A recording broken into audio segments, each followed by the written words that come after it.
They say music is life, so I give them the Cha-Cha Music Review podcast. Turned up the volume, gave them the time of their lives. They said they wanted new artists, I gave them the Cha-Cha Spotlight series. They wanted deep music conversations, I plugged them into the Cha-Cha Let's Talk Music series. They are crazy about the hit makers, so I hit them with the Cha-Cha Hit Makers series. And for the albums I know they shouldn't miss, I blessed them with the Cha-Cha Album Review series. I created the Cha-Cha EP compilation series, so they will have a taste of the best of EPs. They should tell their friends, you should let your family know, we should let everyone who cares about African music know. Afistonova is back in the game, and you can catch me every Saturday amplifying the African sounds by bringing the best of African music to your ears. I am your musical plug, the creator of the Energy Force, and this is the Cha-Cha Music Review podcast.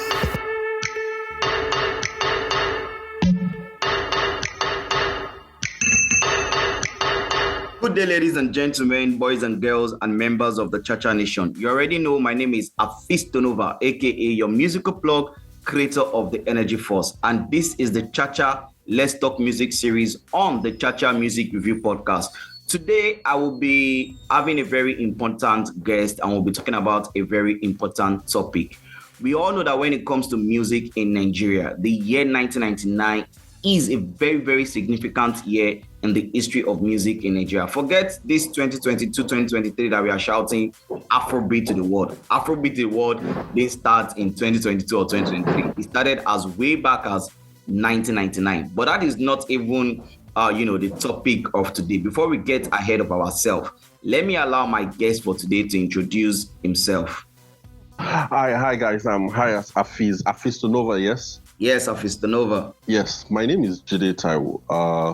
I work in and around the media, which includes, journalism, writing, PR, marketing, communications, and that's about it. My name is Jide Taiwo. I write, I create, I consult in and around media, and yes, I published a book. Thank you very much for being on the podcast today. And without wasting much of your time, let's talk about what we are here to talk about. Like you rightly said, you published a book. Before we get into, the book itself, let's talk about what led, to the book. Because like you rightly said, you said history made the most important Nigerian song since 1999. Now, what led to you saying, I want to write a book about, the Nigerian music industry? Right. First off, I think I'm a nerd, right? Even in my younger formative years, I would rather read a book than play video games. Not to say that I didn't play video games or play sports, but I would rather read a book first. Do you get what I mean? So I've always been fascinated by history. I've always been fascinated by things that have happened before and how they affect things that are happening now and how we can make projections for the future. Do you get what I mean? So having worked in entertainment media for about 10 years at the time, I think I wanted to read something about Nigerian music, and I found out that we've not done a lot in that regard. Even for the genres that predates this, our current era, we've not written quite a lot. I know there are books here and there about Fuji music, maybe about high life, but you find that these are more academic records, and they've been done many years ago, some of them by non-Nigerians, and particularly for the Afrobeats era. To me, it seemed like there wasn't deliberate efforts to record all of these things as we were doing them. And at the time that I started writing the book, Davido had done the O2, Wizkid had done the O2, we had done Drake, we had voice breaking records all over the place. And it seemed to me like all we were doing was just doing Snapchat and Instagram stories, things that could change, things that could fade. Facebook changed their model from, media first to people first, and a lot of content was lost in that regard. Recently, Mr. Elon Musk, who took over Twitter, has been tweaking and changing things. So in as much as we trust all of these social media platforms because they are the things that connect us the most, there's still nothing like deliberate recording and documentation of history of our times. And to me, it seemed like that wasn't being done. And I come from a generation that I think is a little more privileged than the people that came before us, in that all of the tools that we need are readily available. So I took it upon myself. Having worked in the entertainment media for as long as I have, I cannot blame anybody if things I want to see are not there. So, I felt like it behooved me to do the work that I was looking for. Like you rightly said, you mentioned about how a lot has not been done in terms of documenting, the progress and the achievements in the music industry, especially, in this present, generation that we are. And I'm not going to lie to you, when I came across your book, two things, before I even read the book at all, two things stood out for me. Number one, it was the fact that I said, okay, this book was being written by a Nigerian. Like, okay, finally, we are having someone that is going to, tell our story, someone that knows, the in and out of the music industry, someone that has witnessed it. And then the time range in which you covered, the history from, which is from 1999, because 1999, for a lot of us, like you rightly said, yes, there might be one or two books about, the 70s and the 80s, the Fujis, the Akwalas, but a lot of us pending in this generation, we might not really know much about that, and we might not really be able to connect about that. But if you look at, the boom of the Nigerian music industries today, majority of it started from that 1999, movement, right? So when I saw that, I'm like, okay, fine, this is going to be an interesting read. Let me, make sure I get this book and I read it. And honestly speaking, I read the book. I was really, really, impressed. But before we go and dissect the book and all of that, let me just ask, what was the most interesting, experience for you about writing this book, and also the most challenging experience for you while writing this book? First, thank you for your kind words. I don't take it lightly when people go out of their way to consume projects that you've created. It's very heartwarming, and it's gratifying to see that people are as excited as the whole thing has won here. So thank you first. To answer your question, the most exciting thing for me was rediscovering some of the stories that I probably are not remembered in years, right? I remember the first time I interviewed Ice Prince as an entertainment journalist, and this was in the days of BlackBerry Curves. And Ice Prince was very gracious, invited me and my colleague at the time into his home. We had like a full hour of conversation. We had drinks, we had a fantastic time. And when we finished, I discovered that I did not hit record on my BlackBerry Curve. And I couldn't tell him, because how do I tell somebody that has given us, about 6 hours of his time that, sorry, Oga, this is not record, can we do it again? The chemistry will no longer be there. And we just had to, scratch our heads to piece together, something that could still go into the magazine. So plenty incidents like that. I remember, attending Coco concerts in 2012, and, it was a very fun experience, to say the least. Coco concerts was held at the now Eco Atlantic, but at the time was under construction. Some of the logistics that the band and his organizers put in place were not there at the time, but I had to chase the stories. I'm not trekked as much as I did that day since that day. Do you get what I mean? So, rediscovering some of those things, some of those elements, some of the music that raised me, watching Tribesmen or listening to Tribesmen, I'm like, oh crap, I like these guys. I connect with these guys. I want to do what they do. So rediscovering those things, those stories, for me was the most exciting. The most challenging part, incidentally, and I didn't think that was going to have a profound effect on me like that, is that I started to write the book in November of 2019, hoping that by Easter or, June, the book will be out. So by the Christmas period of 2019, by January, I think I'd done the first 2 chapters and I was raring to go. And then COVID hit. Everybody had to go back to their homes and work from home and all of that. And in my head, I thought that, oh, fine, we are not moving anywhere. There's a lockdown. I have light. I have petrol. I can do one or two things. I definitely will finish this book in a few weeks. I found myself unable to write all through the lockdown period, which was crazy for me. I didn't think that it was going to affect me that badly. I didn't catch COVID. None of my family members did. But the overriding, effect that the atmosphere had on everybody, I was just unable to write. And I, put my money where my mouth was. I told everybody I'm writing a book. The book is going to be out. Yeah, so people are going to understand that there's COVID. The book cannot come out during COVID. But as soon as lockdowns are relaxed, people will expect. And I think I put a release date of the last quarter of 2020. I could not start writing again until August of 2020.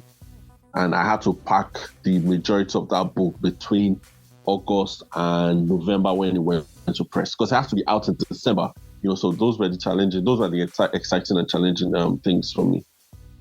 Now, the book says the most important Nigerian songs since 1999. And then what you did was you mentioned each year and you mentioned one particular song for each year. Yes.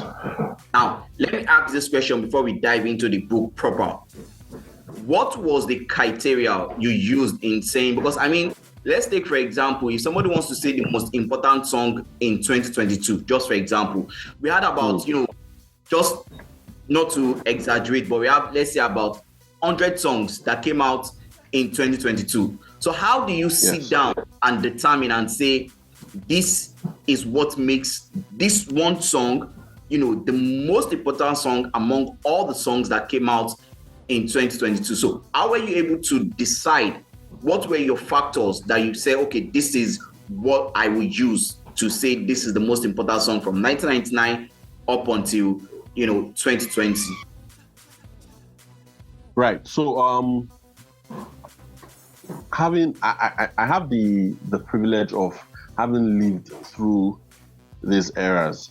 So to a very large extent, I could tell, what the songs did. Why I went for important rather than popular or best-selling was that some of these metrics could be, and I don't want to say could be gamed. People could have a very good year, and it won't necessarily mean, if you consider the music ecosystem and their own careers, in fact, that one song could happen not to be the most important for them.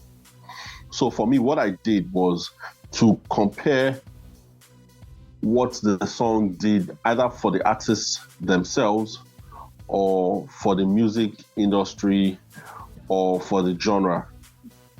So once I started to look at it from those lenses, it became, rather easy. The first thing I did was to do a long list of the top 20 songs for each year. And that took, some research, newspapers, old newspapers, which are very difficult to come by, just to see what songs were popping in 1999, for example. And you see that out of all of these things, there was one that did more for either the artist or the music than others did. Once I started to look back, because, and I think I wrote it in the preface that when you think about great songs, some of the things that might becloud us are how popular they seem to be at the time. So popular is not the same thing as important.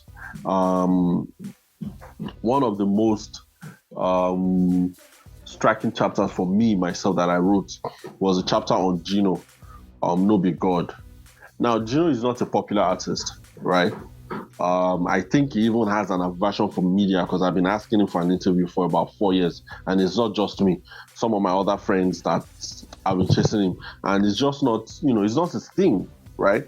So Gino is not a popular artist. His songs are not popular, but if you look at what No Be God did for him and then for Nigerian hip hop, people will still tell you that that's like one of the greatest storytelling rap songs ever made. right, in the Nigerian music history. So once I started to look at it from that lens of what did this song do for artist A, what did it do for the music industry, what did it do for our society, it was rather fairly easy for me to decipher which ones were more important than the rest. Like you rightly said, there is a difference between the most popular song and the most, important song. And, because when you tell people this song is the most important song, like you rightly said, some people would look at it like, oh, but this song now blew the artist past now. How exactly become, the most important song and stuff like that. So I wanted us to get that, out of the way because yeah, there were some of the songs you kept in the book, and in all honesty, some of them I agree with. Some of them, looking at the artists, and because the thing is, I also, I've also been, a student of the Nigerian music industry, where I've also been fortunate enough to live through, some of these, experiences and impacts, as they happen. Right. For example, the first song you picked in 1999, which was Omode by Tetulia. Yeah. Now, I say this for anybody that knows, that can say, yes, I know about the Nigerian music industry, then you have to know the importance of that song, not just to Tetulia, but to every other person that was featured, on that song. Right. And then how that song, became like the template for every other song that probably came out, after then. You wanted to do anything. If it's not sounding like Omode Meta, then, you've not really done struggle. Yeah, you've not really done anything. And also looking at the importance of that song, even to Tetulia as an artist, because that was the song that probably literally, kicked off his career and introduced him like, okay, yes, you're now a solo artist and you can do this, on your own. So when I saw that first song as Omode Meta, I'm like, okay, fine. There's no way you want to talk about 1999 and you won't talk about Omode Meta. I'm like, okay, fine. Right. This is good. But so the first one, I had a bit of, of all their songs, why did you pick this?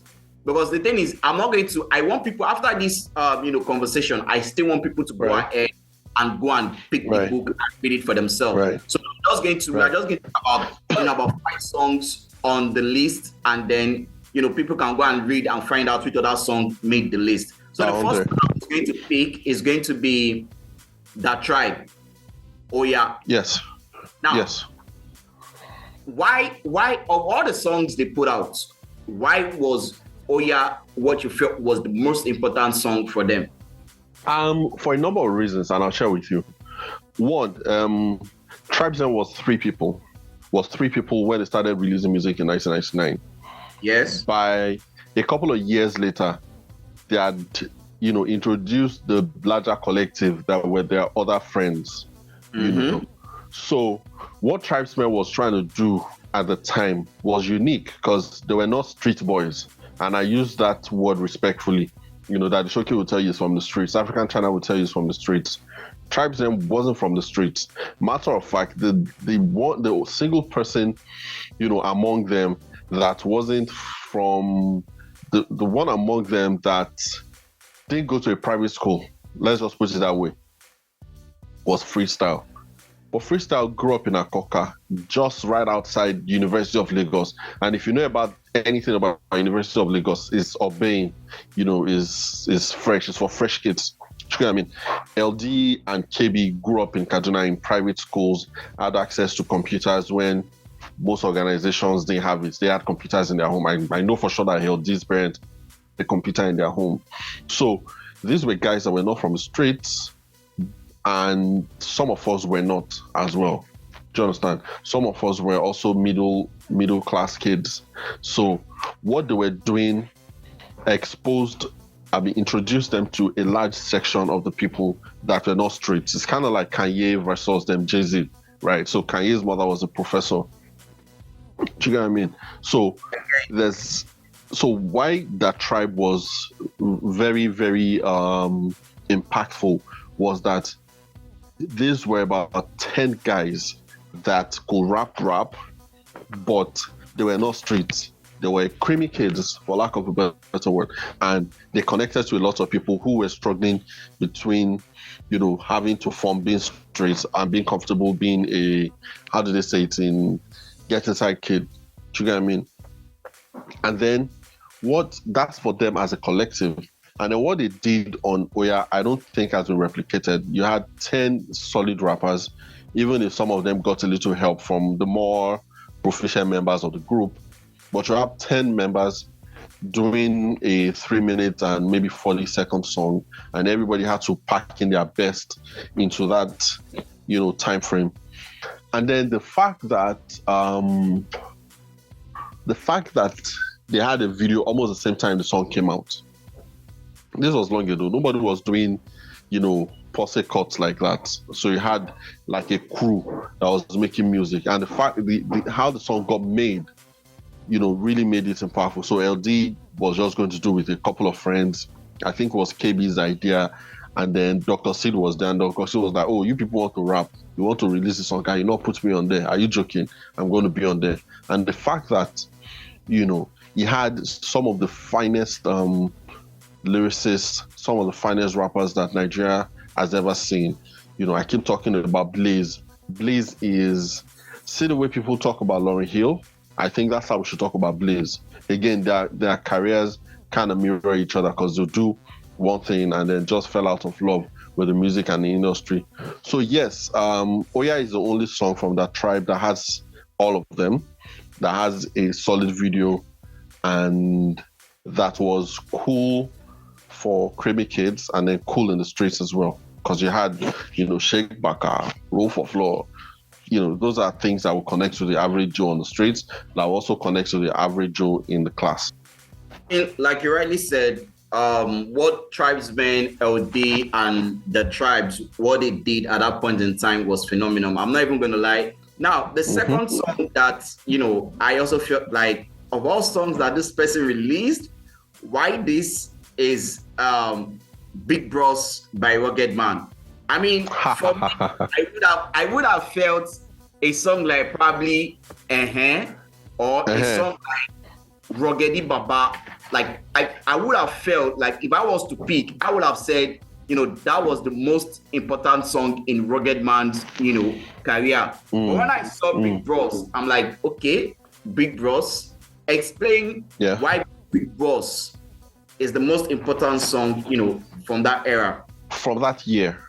From that year. Ehe, I think came out, I can't remember off the top of my dome now when Ehe came out, but I know that there was either Two-Face or D'banj in either of the 2 years that Ehe might have come out. And if you compare what Ehe did versus say what African Queen did or what D'banj record did, but for the year that Big Bros came out, no other song in that year was as impactful as Big Bros.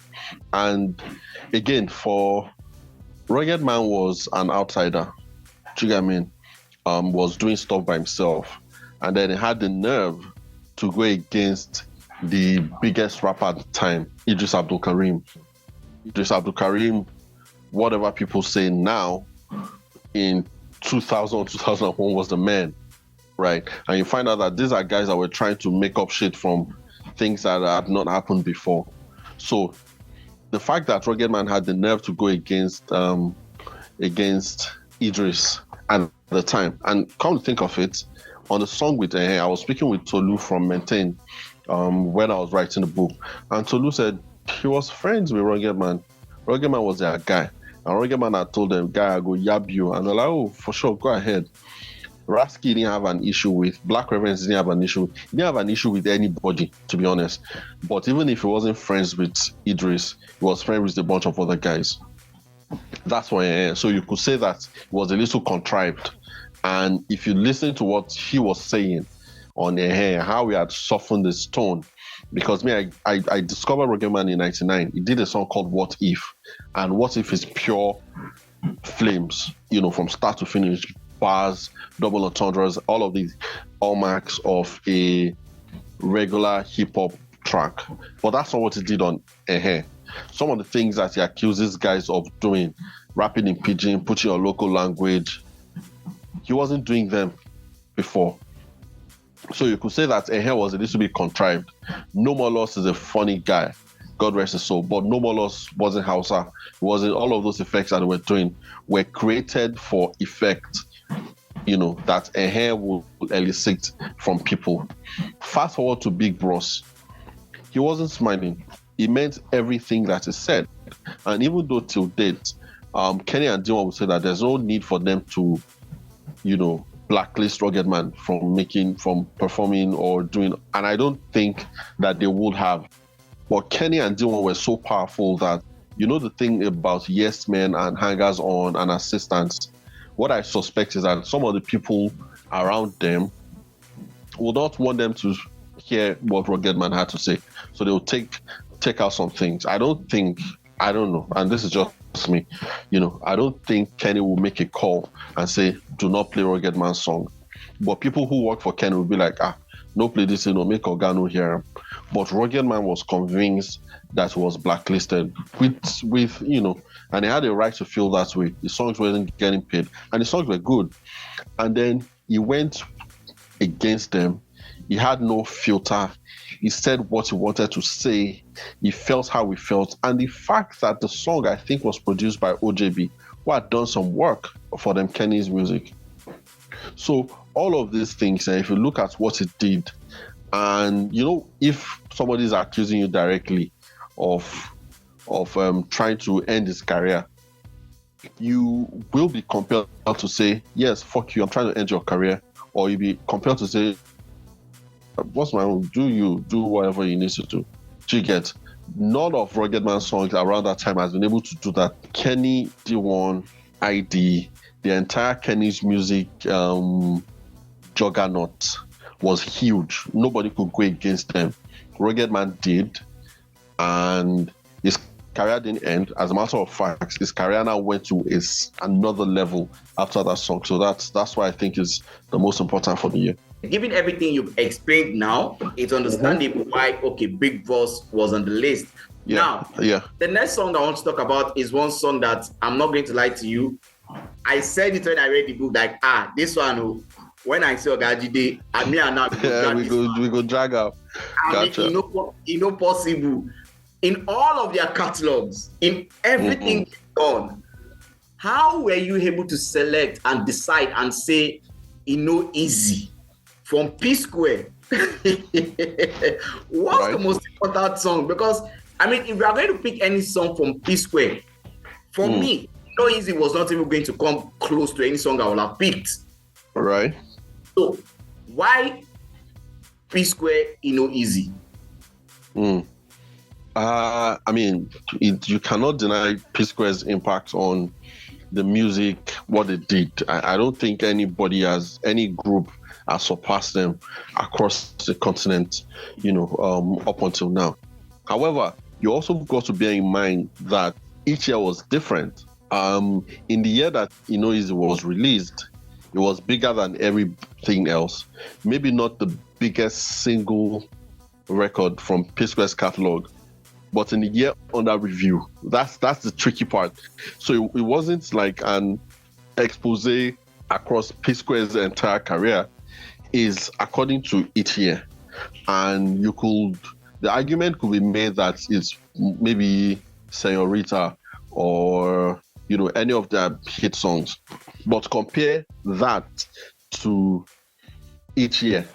Do you understand? So you start to find out, okay, maybe Jide is not bugging at all, and maybe he is, but to me, not to defend the picks that were made, and it's just that for our music, and this is outside of PSquare and everybody else, there are so many people who have insights, who have opinions, who have experience, who have the know-how, who haven't shared. So the major reason for History Made is that people should first of all disagree, and then you tell me why you disagree, and then we can have 10 books on Afrobeats. It's good for everybody, not just I don't want to be the sole voice in the wilderness. like Moses and Joshua and John the Baptist. Do you know what I mean? So yes, this is what I feel, and I stand by it, because yes, it might not be the biggest single song of PSquare's career, but in the year that it was released, it was more important than everybody else. And if you compare it year by year, there have been years that they will either come, not because they come short, but because there was just one that was more important than whatever they had in the preceding years. So yes, I still think that PSquare needs at least a 3-episode documentary. The era of PSquare needs its own book. It needs its own musical, because what it did for about an 8-year stretch of time is incomparable, and we need to delve into it so that we put right context to their career. But yes, bear in mind that their listing in History Made is not a referendum on their entire career. It's for the year that the song was selected. I hope by this question of mine, I've been able to convince and not confuse you. Okay. I mean, again, like you rightly said, it's not taking a look at their entire career. Exactly. It's taking a look at the year in which exactly was actually released. So exactly looking at the year that the song was released, and there was something you rightly mentioned while you were explaining it. You mentioned about how at that point one of their songs was being sampled. They used to be the one to sample other people, but at that point, someone had already sampled their song, and the person that sampled the song I did well with the sampled the person used, and that kind of opened a new set of doors to them. Exactly. To PSquare. See as Yanni just dey sweet for my ear. The Cha-Cha Let's Talk music series with Afistinova. Hey God, conversation with the boss break. Oh my God. Boss break. You never spell it. You don't know now, but I'm gonna tell you something. The next one I want to talk about now is one from Ice Prince. If you look at the year Aboki was released, 2012. So now in the year 2012, how were you able to say, okay, looking at the likes of should I say Brimo, MI, and every other artist that was around in 2012, Aboki by Ice Prince stood out as the most important song?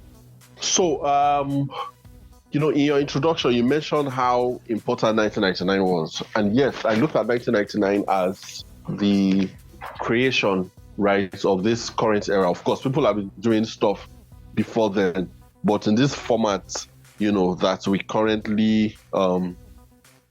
currently follow, it's 1999.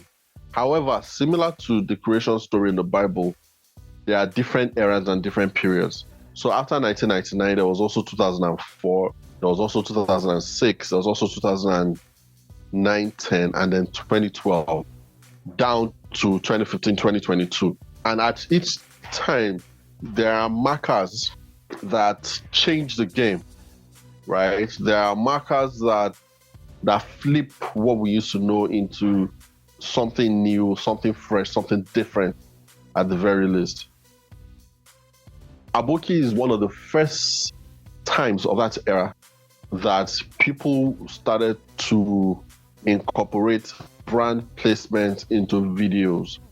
Yes, people have been getting brand endorsements. I remember that Two-Face, after he won the MTV EMA in 2005, I think, got an endorsement with Guinness Smooth, and he used to do Guinness, and by the time they were releasing the second album, Guinness was like a Guinness event, right? You also had, people down the line. The band I've spoken about how they did Cocoa. There was an energy drink, Power Fist, right? They did that.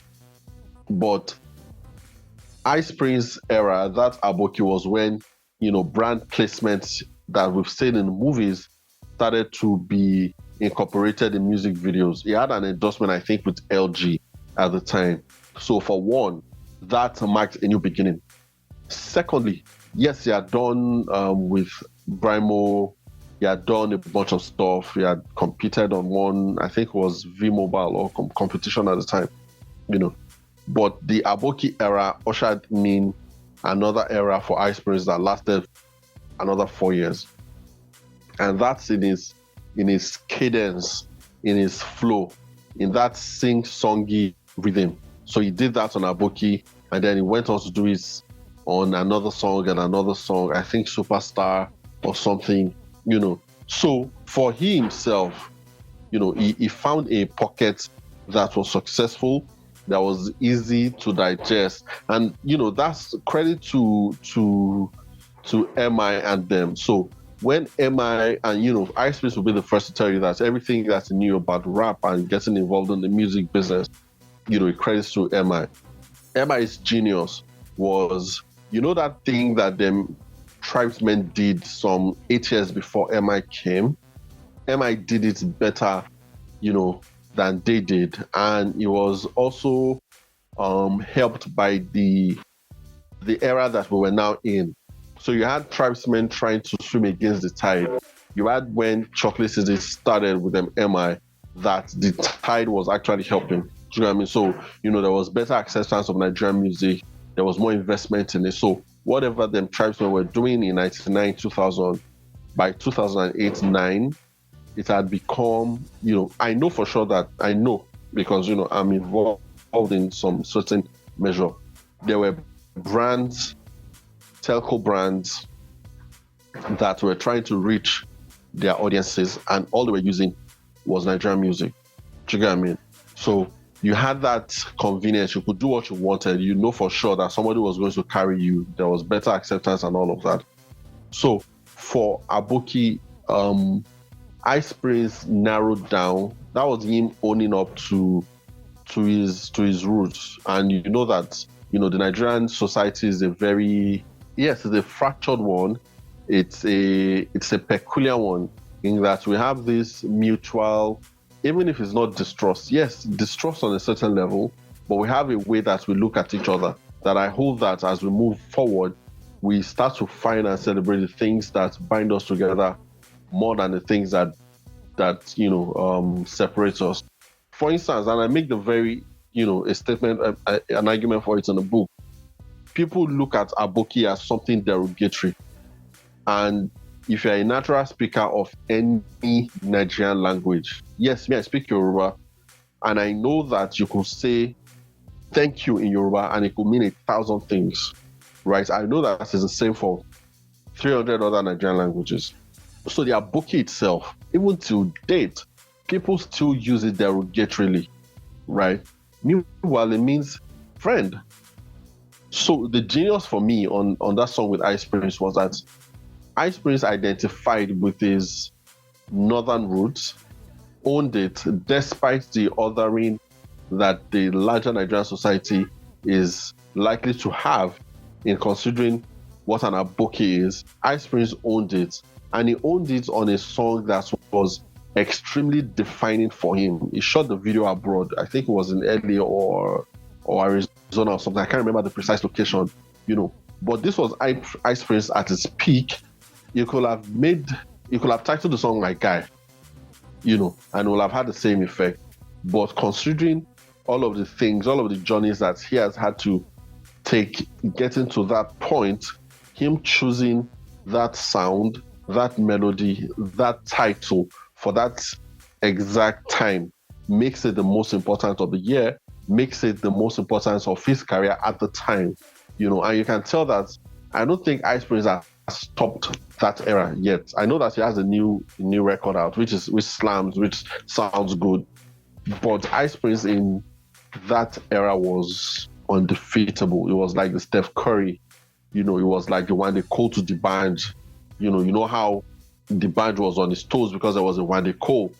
MI was on his toes because there was an Ice Prince. For me, again, I'm not even going to deny the fact that some of the points, you made in the book concerning what Ice Prince did in that year, was incredible. Now, for Aboki and for Ice Prince, like you rightly said in the book, what he did, was at least for that year, and I think for 2 years thereabouts, after 2012, 2013, 2014, Aboki now didn't just become a word like we used to use, like, you want to abuse somebody, you say, I do like Aboki. But Aboki now became that word like someone that is rich, someone that is, influencer, someone that has that popularity. So Ice Prince made that word Aboki go from an insult to a praise. Yeah. Again, that is fantastic. I just wanted to be sure of why what the rationale was. Now let's move away from Ice Prince and now let's talk to another song that I felt. We've had songs like this artist. They've been an artist since the first time they met. From the first song they did together, they've been doing multiple songs. I don't think you can get an album by Phyno in these present years, not see Olamide on the album. Or you get an Olamide album and you not see Phyno on the album. So looking at that particular year, and you decide to say Father by Olamide and Phyno. When I said that, I'm like, okay, Bros DJ, you need to explain to me what is going on here. Why Father? That one is simple. Check out what Phyno sounded like when he arrived. Check out what Olamide sounded like when, his reign. Check out what they've been doing since they did Father. They've been doing melodic rap, singing. If some people will tell you they've been singing. Phyno was asked the question, Phyno, they rap again. And he said, yeah, he did pay. What he does now, what he sings, and that's not to take away from their rapping skills or whatever, but they found out a way to connect to more people by doing melody than rap, than, what we think rap is. Since then, Olamide has gone. Olamide, I think I saw an interview he did after his last album in some place in New York. And he said that he wanted to be seen as an Afrobeat artist because he's done everything he could as hip-hop was concerned. He's been to the pinnacle. So that, again, is the beginning of a new sound, a new method of them doing their music. You cannot dissociate what they did on Father with what they've been doing ever since. That's just a simple truth. So yes, it also marks the fact that you could do what you want and be successful at it. You could do what other people suggest and be successful at it. But you could decide for yourself that, okay, I need to find a different lane. I need to do something fresh. I need to do something new. And people are going to take it because they know me. They know my gift. They know my style. Do you understand? You could look at the people that Olamide had signed since he became a superstar. And that's not to shit on their talent or their gift or anything. But check out the long list of all of the people that's been associated with YBNL. The most successful of them doesn't rap, Ashake. Do you understand? And it's because Olamide had the understanding that, yes, we can rap for as long as we want. And that's a separate conversation that I've had with, my rapper friends. Because me, myself, I'm a failed rapper. But I've had the conversation that you cannot do hip-hop rap and do more than you can do if you were infusing melody into it. That's just the honest to God truth. Because hip-hop in itself is, yes, we've embraced it for about 30 years, but melodies and songs are embedded in our DNA as a people. So if you find somebody who can deliver melodic raps or songs or choruses or whatever you choose to call it, you are probably going to have more success than if you were a traditional rapper. And that's not to say you're not good. That's not to say that your rap is bad or whatever it is. But check out everybody that has been involved in hip-hop in Nigeria, except for Mode9. And Mode9 is the god of lyricism. And Mode9 is stubborn. Mode9 will tell you, he's my bone. But Mode9 will tell you, I don't care. And he truly doesn't care what you say. He believes in himself. He doesn't care. He will do what he wants to do. But check out everybody that does hip-hop. At some point, you're probably leaning towards making melody because you find out that more people connect to it. So now it's for you to decide, do I want a section of the audience that are loyal, that will listen to me no matter what? Or do I want to reach a larger section of people who are more familiar with this thing that I'm doing? And I think for me, that's what Father did. Helped rappers understand that once you've made your mark as being lyrically proficient, nobody can accuse Fino of being a bad rapper. You can't tell me that Olamide is a bad rapper. He's not. The rap audience is not as big as if you are doing melody. You reach more people if you sing than if you just stick with rapping. And that, for me, that's why Father is instructive. Now, we are gradually coming to the end of the conversation. The book ended in 2019 with Naira Marley, Soapy, and we are not even going to discuss that. Anybody that disagree with that, that's their personal problem. So my question is, because you left 2020 blank for us to decide, so I'm asking you now, did you decide what the most important song in 2020 was? So at the time that the book came out December 2019, January 2020. I think we started to distribute more in January of 2020. So yes, I had a few picks at the time that may have changed. But the funny thing is, I was just with my wife and I'm like, this book, I think I should do a revised edition or an updated edition, because so many things have happened in the last 3 years. And you know how incredible Nigerian music and our entertainment is. 3 years is a very, very long time. 3 years is a very, very long time. Imagine the heights that we've reached in the last 3 years compared to the last 15, for example. So yes, I have a few picks. I'm trying to finish up a couple of projects, and I'm sharing this for the first time. Yes, I will be updating History Made to at least 2022, and then we can have more conversations and more debates around it. But the feedback that I've received has been so gratifying that I know that it's an important, even if I do say so myself, it's an important project for our ecosystem, for our industry, for our society, and for anybody that's interested in Nigerian music. So yes, to answer your question, I have a few picks. I had at the time. Some of them I've removed. Some of them, like that. 2020 was the year of the pandemic, and a whole lot of songs, came out. Like you rightly said, between 3 years, a lot of things, had happened, and yes, you can always go back, say it's better to have. I mean, for me, I would even, say what you've written or what you've done in this book is something that probably in the space of, let's say, 5 years, give or take, should have like some kind of updated version, right? Because it's an history that has been made and it needs, to continue. We need to let, people know that, okay, look, yes, we have the Davidos, we have the Wizkid, we have the Burna Boys. They've completely changed, what the industry is. But in as much as we are giving credit to these people, there are some specified songs that, yes, didn't get that attention. But in the spectrum of things, you can't deny what this song has done or what this song did, either to the particular artist or to the music industry, itself. Right. Once again, I want to say thank you very much, for being on the podcast. But before we go, thanks for having me. Aside from the exclusive that you've dropped, that there's going to be an update, on this book, which I'll also be looking forward to, is there any other thing else that you're working on at the moment? To answer your question, I'm working on a Burna Boy book, and I use the word book lightly. It's a book. I'm not going to print it. It's going to be available for free for everybody.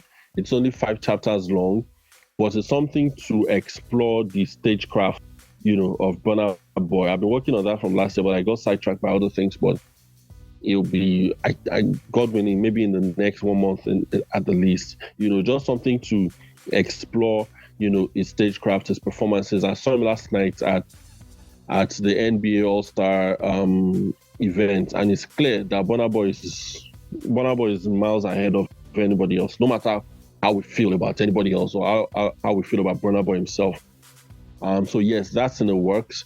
But the project that I'm working on that I'm really excited about is an Afrobeats museum that I'm hoping that we launch at some point this year. It's still early days. There's not much to share as of now, but it's something that I'm working on to create a home, to create a collection of what's the word I'm looking for now? Not timestamps. When I remember it, I'll say it. Just like for us to remember and celebrate and preserve the history of what we do. That is a major project that I'm working on. We're still in the ideation part of it, but I'm hopeful that at some point this year we'll launch it and we'll have everybody on, to come see, to come, contribute and take it from there. Okay.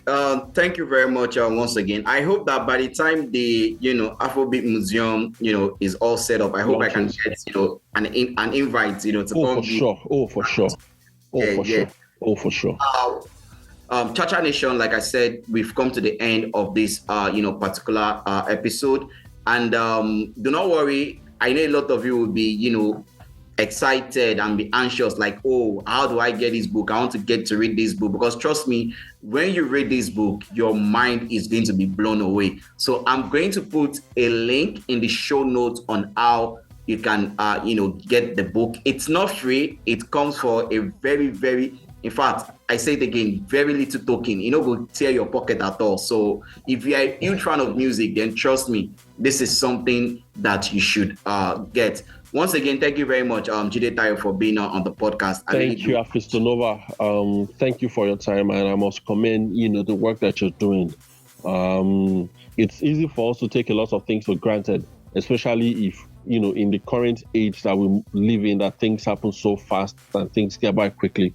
But it takes, a certain level of dedication to curate the experiences of our times, and I must salute you. It's not an easy thing to do. But you're doing it, and I'm very proud of the work that you're doing. If there's any way or thing you think that folks like us will contribute to the work that you do, please don't be shy to holler. But you're doing important work, and you should be proud. So thank you once again. Thank you very, very much. So, ladies and gentlemen, boys and girls, and members of the Cha-Cha Nation, my name is Afistonova, your musical plug, creator of the Energy Force. Till I come your way with another episode, remember, keep the energy, keep it 100, and keep it positive. Peace out. Time for the Cha-Cha gang. Give me the Cha-Cha gang. Rockin' with the best, the Cha-Cha gang. Give me the Cha-Cha gang. Alayela with Cha-Cha gang. Give me the Cha-Cha gang. What's in my body, Cha-Cha gang. Give me the Cha-Cha gang, Cha-Cha gang. What's in my god? Like G's on the beat.